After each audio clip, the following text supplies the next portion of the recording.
الحمد لله نحمده ونستعينه ونستغفره ونعوذ بالله من شرور أنفسنا وسيئات أعمالنا من يهده الله فلا مضل له ومن يضلل فلا هادي له وأشهد أن لا إله إلا الله وحده لا شريك له وأشهد أن محمدًا عبده ورسوله أما بعد فإن خير الحديث كتاب الله وخير الهدي هدي محمد صلى الله عليه وسلم وشر الأمور محدثاتها وكل محدثة بدعة وكل بدعة ضلالة وكل ضلالة في النار أما بعد فأعوذ بالله السميع العليم من الشيطان الرجيم بسم الله الرحمن الرحيم واعلموا أن فيكم رسول الله لو يطيعكم في كثير من الأمر لعنتم ولكن الله حبب إليكم الإيمان وزينه في قلوبكم وكره إليكم الكفر والفسوق والعصيان أولئك هم الراشدون اللهم صل على محمد وعلى آل محمد كما صليت على إبراهيم وعلى آل إبراهيم إنك حميد مجيد اللهم بارك على محمد وعلى آل محمد كما باركت على إبراهيم وعلى آل إبراهيم إنك حميد مجيد ہر قسم کی حمد و ثنا بڑائی کبریائی اللہ رب العالمین کے لیے انگنت و لا تعداد درود و سلام اس ہستی اقدس و مقدس پر جن کا نام نامی اسم گرامی محمد اکرم صلی اللہ علیہ وآلہ وصحبہ وبارک وسلم ہے۔ وہ ذات مقدسہ مطہرہ مبارکہ کہ رب العزت نے جنہیں رحمت کائنات بنا کر بھیجا اور انہی کے ذریعے تمام انسانیت کی ہدایت اور رہنمائی کا بندوبست فرمایا۔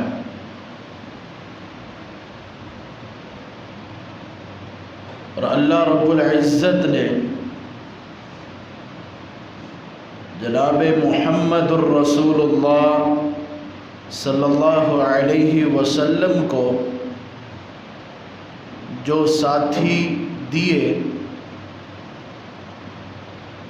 ان جیسا بھی کسی بھی نبی کے لیے ساتھی نہیں ہوئے۔ جو دوست رسول اللہ صلی اللہ علیہ وسلم کے تھے، جتنے وفادار اور پیروکار اطاعت شعار وہ تھے، اتنے کسی بھی نبی کے نہیں ہوئے۔ ہم اگر سیدنا موسیٰ علیہ السلام کے اصحاب پر نظر دوڑائیں تو انہوں نے اللہ رب العزت سے جو کچھ مانگا اللہ تبارک و تعالی نے ان کے مانگنے پر ان کو عطا کیا، لیکن جب بات آئی اللہ اور اس کے رسول جناب موسیٰ علیہ السلام کی بات کو ماننے کا تو پھر یہ لوگ پیچھے ہٹ گئے، انہوں نے وفاداری کا ثبوت نہیں دی۔ انہوں نے کہا کہ ہمارے لیے دھوپ بہت ہے، کچھ سائے کے لیے کوئی چیز ہونی چاہیے۔ اللہ نے کہا وَظَلَّلْنَا عَلَيْهِمُ الْغَمَامَ، ہم نے بادلوں کے ذریعے ان پر سایہ کر دی۔ سایہ طلب کیا، اللہ نے بادل عطا کر دیے کہ بادل ان کے اوپر سایہ کریں گے، ان کو دھوپ نہیں پہنچے۔ پھر انہوں نے گلہ کیا کہ کھانے پینے کے لیے کچھ ہونا چاہیے، آرام سکون سے کھائیں۔ پھر اللہ نے فرمایا وَأَنزَلْنَا عَلَيْهِمُ الْمَنَّ وَالسَّلْوَىٰ، ہم نے ان پر من و سلوہ اتار دی۔ یہ کچھ میٹھی اور نمکین چیزیں تھیں جو آسمان سے ان کے لیے اترتی تھی، ان کا دل چاہتا یہ کھاتے تھے۔ اب ان کے پانی پینے کی باری آئی، اللہ سبحانہ و تعالی نے ان کے لیے پانی مہیا کیا۔ اضرب بعصاک الحجر فانفجرت منہ 12 عینا، پانی مانگا تو اللہ نے موسیٰ علیہ السلام کو حکم دیا کہ پتھر پر اپنی لاٹھی کو مارو۔ موسیٰ علیہ السلام نے پتھر پر لاٹھی کو مارا، اس پتھر سے 12 چشمے پھوٹ پڑے اور ان کو کہا کہ تم ان چشموں سے کھاؤ اور پیو، ان چشموں سے پانی پیو۔ جب انہوں نے پانی طلب کیا، اللہ نے 12 چشمے ان کے لیے مہیا کر دی۔ یہ 12 گروہ تھے، 12 قبیلے تھے، ان کے درمیان جھگڑا بھی نہ ہو۔ ہر ایک قبیلے کا خالق کائنات نے الگ الگ چشمہ مقرر کر دی۔ اب جب اتنی نعمتیں ہوئیں، من و سلوہ ان کے لیے پیش ہوا اور پھر بادلوں نے سائے کیے، ہر قبیلے کا الگ الگ چشمہ اللہ نے جاری فرما دیا، ابھی بھی یہ صبر ان کو نہیں آیا۔ کہنے لگے من و سلوہ کھا کھا کے تھک گئے، اب ہم کیا چاہتے؟ من بقلها وقثائها وفومها وعدسها وبصلها، اب ہمیں ساگ چاہیے، ککڑی چاہیے، لہسن چاہیے، پیاز چاہیے، دالیں چاہیے، اب ہم نے یہ کھانا۔ اللہ نے کہا اتستبدلون کیا تم جو چیز تمہارے لیے بہتر ہے تم اس کو چھوڑ کر اس کے بدلے ایک گھٹیا چیز لینا چاہتے ہو؟ یعنی تمہارے لیے آسمان سے من و سلوہ اترتا ہے، یہ تمہیں پسند نہیں ہے، جبکہ یہ اتنا بہترین کھانا ہے، تمہیں کچھ تگ و دو اور محنت ہی نہیں کرنی پڑتی، تم یہ کھا لیتے ہو، اور اب تم اس کو چھوڑ کر ادنا چیز طلب کرتے ہو۔ بڑی عجیب سوچ۔ پھر اللہ سبحانہ و تعالی نے، یعنی انہوں نے جو کچھ مانگا اللہ نے ان کو دیا۔ اور قرآن پاک میں اللہ کئی مقامات پر یہ فرماتے ہیں او بنی اسرائیل میری نعمتوں کو یاد کرو جو میں نے تم پر کی ہیں۔ اب ایک موقع آیا کہ نبی نے جب ان سے کام لینا چاہا، اللہ نے حکم دیا کہ ارض مقدس میں داخل ہو جاؤ، جا کر جہاد کرو اور اس پاک زمین کو فتح کرو۔ کہنے لگے اِنَّا لَن نَدْخُلَهَا أَبَدًا مَا دَامُوا فِيهَا، ہم تو اس زمین پہ جانے والے نہیں ہیں، ہم جہاد کرنے والے نہیں ہیں۔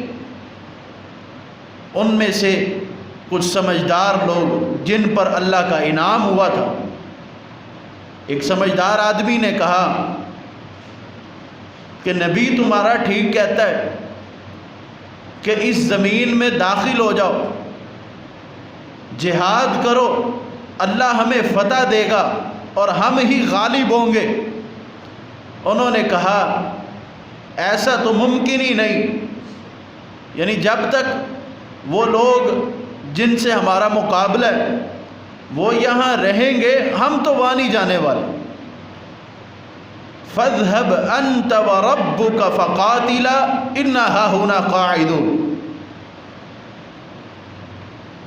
کہنے لگے اے موسیٰ علیہ السلام، آپ جائیے اور آپ کا رب جائے، دونوں جا کے جہاد کرو، ہم تو یہیں بیٹھے ہو۔ اللہ کی کتنی نعمتیں ان پر، ایسی نعمتیں کہ بادلوں کا ان پر سایہ ہوا، آسمان سے ان کے لیے من و سلوہ اترا، جو جو انہوں نے اپنے نبی سے کہا کہ اللہ سے یہ ہمیں چاہیے، اللہ نے ان کو عطا کیا، ان کے من پسند کی چیزیں ان کو ملی۔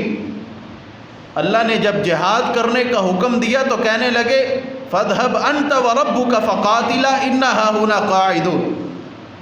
اے موسیٰ تو جا اور تیرا رب جائے، تم دونوں جا کے لڑو، ہم تو یہیں بیٹھے۔ اللہ سبحانہ و تعالیٰ نے پھر ان کو سزا دی اور 40 سال تک یہ وہیں بیٹھے رہے، اس زمین ارض مقدس کے اندر داخل ہی نہیں ہو سکے۔ یہ تو تھے موسیٰ علیہ السلام کے ساتھی۔ عیسیٰ علیہ السلام کے ساتھی وہ تو اپنے نبی کو سولی پہ چڑھانے پر آمادہ ہو چکے تھے۔ اب ہم بات کرتے ہمارے پیارے حبیب جناب محمد الرسول اللہ صلی اللہ علیہ وآلہ وصحبہ وبارک وسلم کے ساتھیوں کی۔ غزوہ بدر کا موقع تھا، اس موقع پر مسلمانوں کی طرف سے کوئی جنگ کا ارادہ نہیں تھا، صرف یہی غرض تھی کہ کفار کے قافلے کو لوٹ لیا جائے۔ لیکن جب کفار 1000 کا لشکر لے کر مسلمانوں کے مقابلے میں آئے تو رسول اللہ صلی اللہ علیہ وسلم نے اپنے اصحاب سے، اپنے ساتھیوں سے، اپنے پیروکاروں سے مشورہ طلب کیا کہ بتاؤ دشمن سر پہ آ پہنچا ہے، اب کیا کرنا چاہیے؟ تو انہوں نے کہا اللہ کے رسول آپ ہمیں جو حکم دیں گے ہم اس کو کر گزریں گے، ہم ان موسیٰ کے ساتھیوں کی طرح نہیں کہیں گے کہ آپ جائیں اور آپ کا رب جانے، تم دونوں جا کے جہاد کرو، ہم یہیں بیٹھے۔ یہ وہ صحابہ کرام تھے جو اپنی جان تک اللہ کے رسول کی خاطر قربان کر دینے کے لیے تیار ہوتے تھے۔ احادیث میں صحابہ کرام کے بڑے فضائل بیان ہوئے، اور کئی صحابہ کرام تو ایسے ہیں کہ جن کا نام لے لے کر رسول اللہ صلی اللہ علیہ وسلم نے ان کو جنت کی بشارت دی۔ فرمایا اولئک اصحاب محمد، یہ جو محمد صلی اللہ علیہ وسلم کے ساتھی ہیں یہ اس امت کے سب سے افضل ترین لوگ ہیں، جن کے دل بڑے ہی نرم ہیں، دلوں کے بڑے نیک ہیں، ان کے دل بڑے ہی پاک ہیں، اور علم بھی پختہ رکھتے ہیں، اچھے علم والے ہیں، علم حاصل کرتے ہیں اور پھر اس پر عمل کرتے ہیں۔ یہ تکلف نہیں کرتے کہ ایک چیز اپنے اندر ہے تو نہیں لیکن اس کا اظہار کرنا، اس کو تکلف کہتے۔ یہ تکلف کے قائل ہی نہیں، یہ تکلف کرتے ہی نہیں ہیں۔ اللہ سبحانہ و تعالی نے ان کو اپنے نبی کی صحبت کے لیے چن لیا اور اپنے دین پر عمل پیرا ہونے کے لیے، دین کی اقامت کے لیے اللہ تبارک و تعالی نے ان کو چن لیا۔ اور ایک اور حدیث میں رسول اللہ صلی اللہ علیہ وسلم نے فرمایا، اللہ اللہ فی اصحابی لا تتخذوا اصحابی غرضا، کہ میرے اصحاب کے حوالے سے تم اللہ سے ڈرتے رہنا، ان پر کسی بھی قسم کی کوئی انگلی مت اٹھانا۔ من احبہم فبحبی احبہم ومن ابغضہم فببغضی ابغضہم، جس نے اصحاب سے محبت کی ہے تو اس نے میرے ساتھ محبت ہونے کی وجہ سے ان سے محبت کی ہے، اور جس نے ان کو ناپسند جانا ہے، ان کے ساتھ بغض رکھا ہے، تو اس نے میرے بغض کی وجہ سے، یعنی میرے ساتھ بغض رکھنے کی وجہ سے اس نے اصحاب کے ساتھ بغض رکھا ہے۔ یعنی جس کو مجھ سے محبت ہے اس کو اصحاب سے بھی محبت ہے، اور جس کو مجھ سے محبت نہیں ہے اس کو میرے اصحاب سے بھی محبت نہیں۔ یہ اللہ کے رسول صلی اللہ علیہ وسلم نے ہمیں ایک پیمانہ دیا کہ رسول کے محب کون ہیں اور رسول کے ساتھ بغض رکھنے والے کون ہیں۔ جن کو اصحاب کے ساتھ محبت ہے وہ اللہ کے رسول سے بھی محبت کرتے ہیں، اور جن کو اصحاب کے ساتھ بغض ہے حقیقت میں ان کا بغض اللہ کے رسول صلی اللہ علیہ وسلم کے ساتھ ہے۔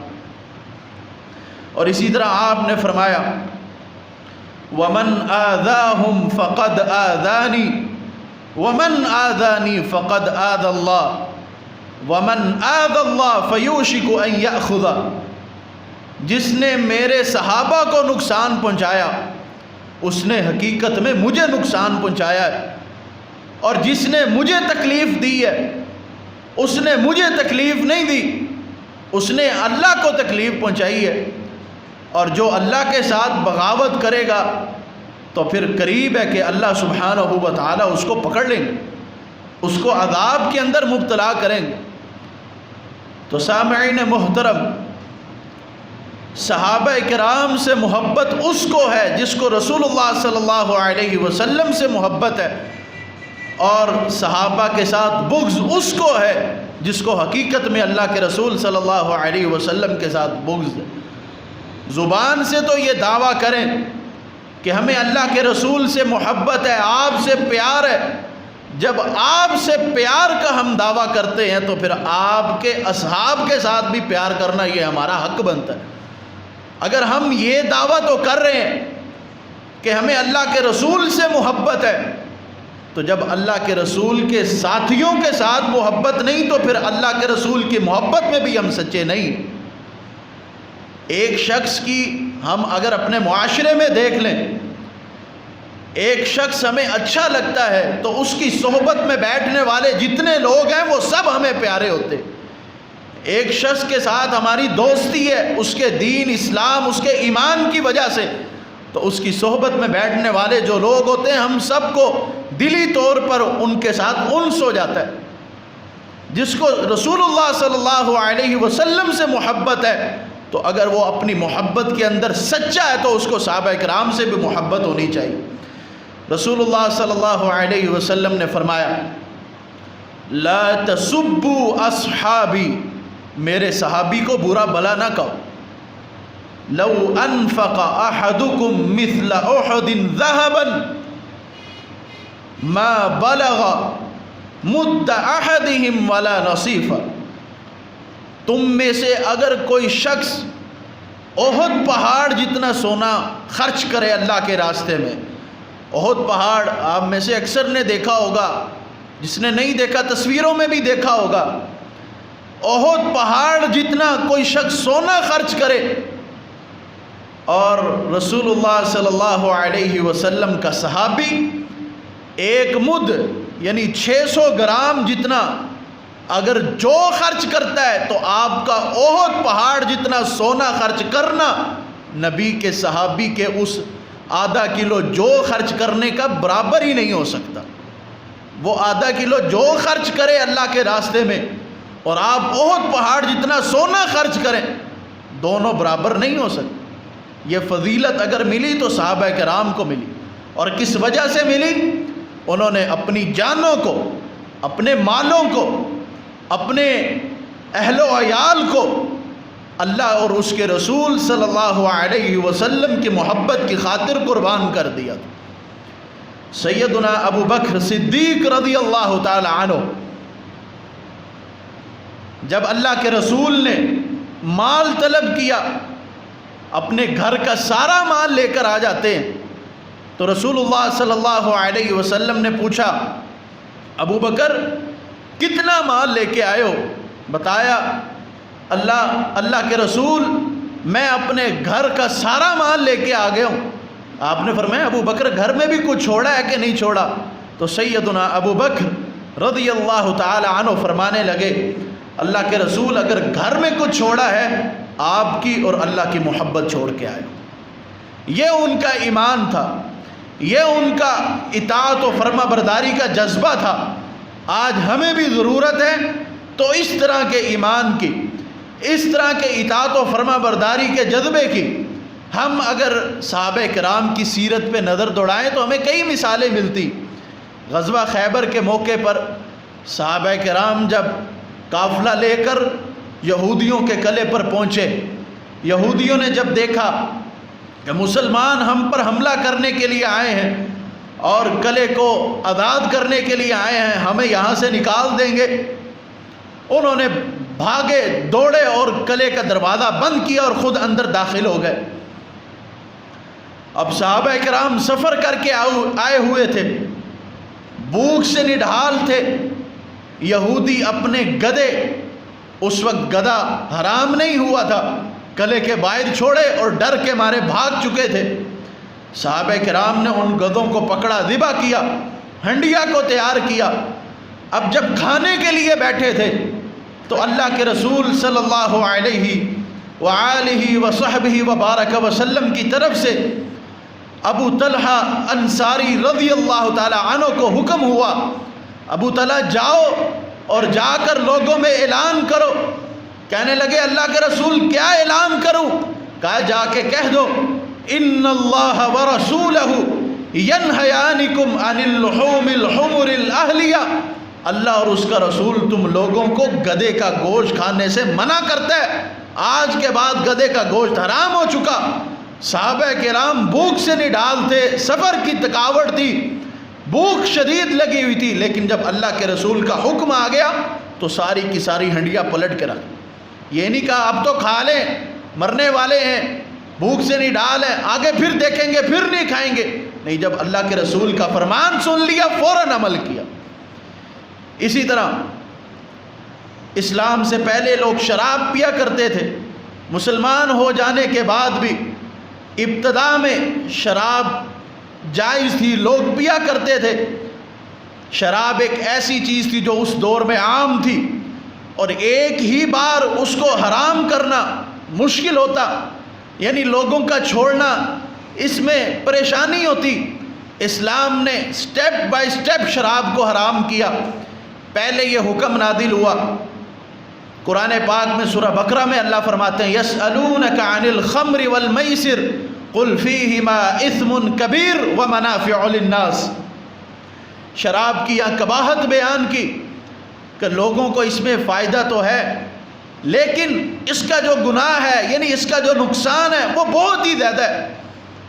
یہ ایک کبھی کام ہے، یعنی اس کے نقصان بہت زیادہ ہے۔ حرام ابھی نہیں ہوئی، پھر کچھ دن گزرے، پھر یہ حکم آیا، اے ایمان والو، جب تم نماز پڑھنے کے لیے آؤ تو نشے کی حالت میں نہ ہو، یعنی نشے کی حالت میں نماز مت پڑھو۔ اب یہ تدریجاً شراب کو شریعت نے حرام کیا۔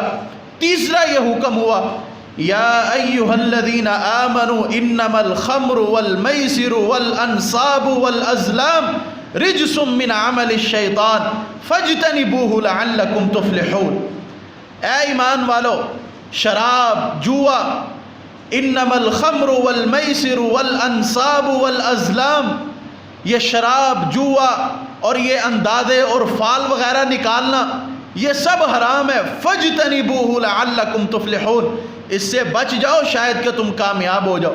انما یرید الشیطان ان یوقع بینکم العداوۃ والبغضاء فی الخمر والمیسر وَيَصُدَّكُمْ عَنْ ذِكْرِ اللَّهِ وَعَنِ الصَّلَاةِ فَهَلْ أَنْتُمْ مُنْتَهُونَ۔ شیطان تو یہ چاہتا ہے کہ وہ تمہارے درمیان بغاوت کو اور بغض کو قائم رکھے، یعنی جب ایک آدمی نشے میں ہوگا اور وہ نشے میں ہونے کی وجہ سے کئی غلط کام کرے گا، اس کو کیونکہ نہیں پتہ، اس کی عقل پہ پردہ پڑ چکا ہے، اور شیطان تو یہی چاہتا ہے کہ تم بغض، عداوت، تمہارے اندر لڑائی جھگڑا فساد بڑھے، لہذا اس چیز سے بچ جاؤ، اس کام کو چھوڑ دو۔ جب یہ آیت نازل ہوئی تو شراب مکمل طور پہ حرام ہو گئی۔ صحابہ کرام جو مسلمان ہو چکے تھے ان کے پاس شراب کے مٹکے بھرے ہوئے تھے، اور جب اللہ کے رسول صلی اللہ علیہ وسلم کا فرمان سن لیا کہ آج کے بعد شراب حرام ہے، تو انہوں نے ان مٹکوں کو بہا دیا، ضائع کر دیا، اور کچھ صحابہ کرام پی رہے تھے، اور اسی وقت ان کو یہ حکم سنائی دیا گیا کہ اللہ کے رسول نے شراب کو حرام کر دیا ہے، تو انہوں نے یہ نہیں کہا کہ جو پیالہ منہ کے ساتھ لگا ہوا ہے اس کو تو پی لیا جائے، نہیں، بلکہ جب حکم آ گیا کہ شراب حرام ہے فوراً اس کو ضائع کر دی۔ سیدنا انس کہتے ہیں کہ میں صحابہ کرام کو شراب پلایا کرتا تھا، میں ان کے لیے شراب کے پیالے لے کے جایا کرتا تھا، جب کسی نے آ کے بتایا کہ حرام ہو چکی ہے تو صحابہ کرام نے اس کو ضائع کر دیا۔ اور ایک صحابی کے پاس یتیموں کی کئی شراب پڑی ہوئی تھی، اس نے کہا اللہ کے رسول یہ شراب ایک یتیم بچوں کی ہے، میں یہ چاہتا ہوں اس کا سرکہ بنا لیا جائے تاکہ یتیموں کو کچھ فائدہ ہو جائے۔ آپ نے فرمایا نہیں، یہ حرام ہو چکی ہے، لہذا اس کو کسی بھی چیز، کسی کی بھی کام کے لیے استعمال نہیں کیا جا سکتا۔ صحابہ کرام جب اللہ کے رسول کا فرمان سنتے تو اسی وقت اس پر عمل کرتے۔ آج ہمیں بھی ضرورت ہے اسی بات کی، جیسے ہم اللہ کے رسول کا فرمان سنیں اور ہمیں ایک مسئلے کا پتہ ہو تو ہمیں چاہیے کہ ہم اس کے اوپر عمل کریں۔ قرآن پاک میں اللہ فرماتے ہیں، آخری آیت اور اپنی بات کو ختم کرتا ہوں، وَمَن يُشَاقِقِ الرَّسُولَ مِن بَعْدِ مَا تَبَيَّنَ لَهُ الْهُدَى وَيَتَّبِعْ غَيْرَ سَبِيلِ الْمُؤْمِنِينَ، جو اللہ اور اس کے رسول کی مخالفت کرتا ہے جبکہ اس کے لیے حق واضح ہو جاتا ہے، اس کو مسئلے کا علم ہو جاتا ہے، اس کو بات کا پتہ چل جاتا ہے کہ اس مسئلے کی حقیقت کیا ہے، اس کو معلوم ہے کہ یہ کام گناہ کے ہیں، جب یہ پتہ چل گیا اس کے باوجود بھی وہ کام کرتا ہے، یعنی اللہ اور اس کے رسول کی مخالفت کرتا ہے، وَيَتَّبِعْ غَيْرَ سَبِيلِ الْمُؤْمِنِينَ، جس طریقے پر، جس راستے پر صحابہ کرام چلے اس راستے کو چھوڑ دیتا ہے، اللہ فرماتے ہیں نُوَلِّهِ مَا تَوَلَّى وَنُصْلِهِ جَهَنَّمَ، وہ جس طرف جانا چاہے ہم اس کو ڈھیل دے دیتے ہیں، وہ جو کرنا چاہے ہم کہتے ہیں جائے کرے، وَنُصْلِهِ جَهَنَّمَ، پھر ہم کیا اس کے ساتھ کریں گے، ہم اس کو جہنم میں داخل کریں گے، وَسَاءَتْ مَصِيرًا، اور وہ بہت ہی بری جگہ۔ تو محترم سامعین، ہمیں یہ چاہیے کہ جب ہمارے سامنے اللہ اور اس کے رسول کا فرمان ہے، پھر ہم نے یہ نہیں دیکھنا کہ کون کیا کہتا ہے، رشتہ دار کیا کہیں گے، محلے والے کیا کہیں گے، جب بات ہی غلط ہے، شریعت کے خلاف ہے تو اس کو ترک کر دینا چاہیے۔ یہی ایمان صحابہ کرام رضوان اللہ علیہم اجمعین کا تھا، تو ہمیں ان کے ایمان سے سیکھنا چاہیے۔ اللہ ہم سب کو اس طرح کا ایمان لانے کی توفیق دے جس طرح کا ایمان صحابہ کرام کا ایمان تھا۔ وما علی الا البلاغ